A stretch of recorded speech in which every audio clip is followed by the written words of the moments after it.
Now, Syria's President Bashar al-Assad has accused his Turkish counterpart, Recep Tayyip Erdogan, of being the main instigator in that fighting between Armenian and Azerbaijani forces. Turkey supports Azerbaijan, and its foreign minister is in Baku today. The US, Russia, France and the UK, Canada as well, meanwhile, urging both sides to put down their weapons and talk. Joining me now, Armen Georgian, our international affairs editor. Armen, Turkey isn't the only international player exerting its influence in the region. Israel has also been backing Azerbaijan militarily.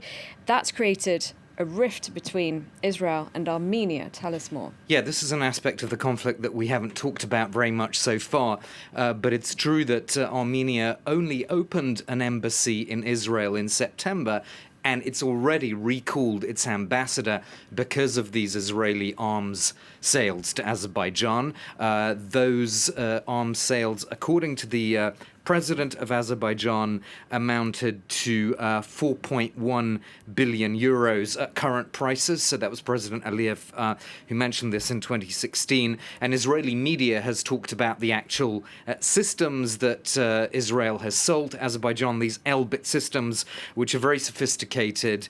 And according to some defense analysts, they are actually shifting the military balance in the Nagorno-Karabakh conflict, including these so-called suicide drones that can destroy a target on impact. So these arms sales obviously have been a cause of huge concern for Nagorno-Karabakh, the unrecognized republic, and for the Republic of Armenia itself. The irony of Israel helping an adversary of Armenia is not lost on some Israeli intellectuals. They have published an open letter in the last couple of days, around 15 signatories. I'll just read you a quick quote from that because this is quite interesting. They say, "One needs to question Israel's role in an armament effort aimed mainly against a people that, like the Jewish people, suffered genocidal attacks in the 20th century. We call upon other Israelis to raise their voice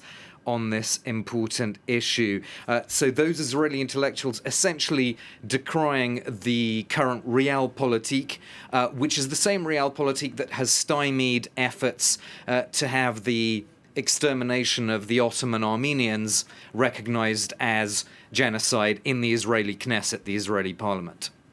Now, despite this alignment between Israel, Turkey and Azerbaijan, Turkey's president recently said, quote, "Jerusalem is ours."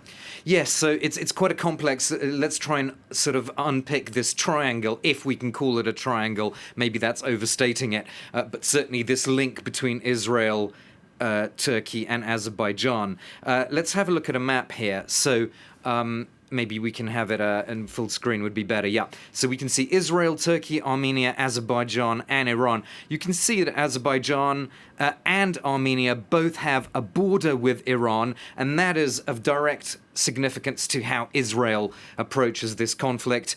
For Israel, Azerbaijan is a friendly power when it comes to trying to contain Iran, because of course Israel and Iran are absolutely foes. Meanwhile, Armenia and Iran have friendly relations, so that is something that is not lost on Israel, of course.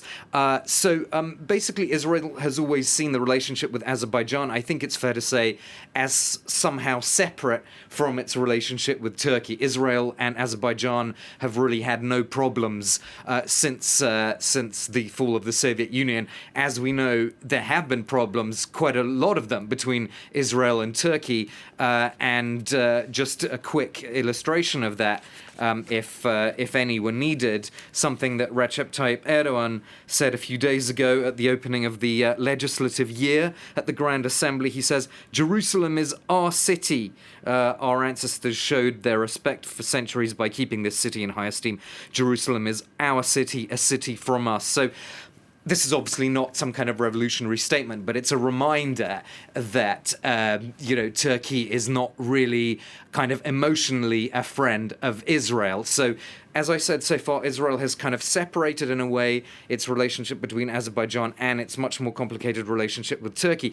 I don't know how much longer Israel will be able to do that, given that now Turkey and Azerbaijan have come so much closer together on this Nagorno-Karabakh issue. All right, thank you very much, Armen.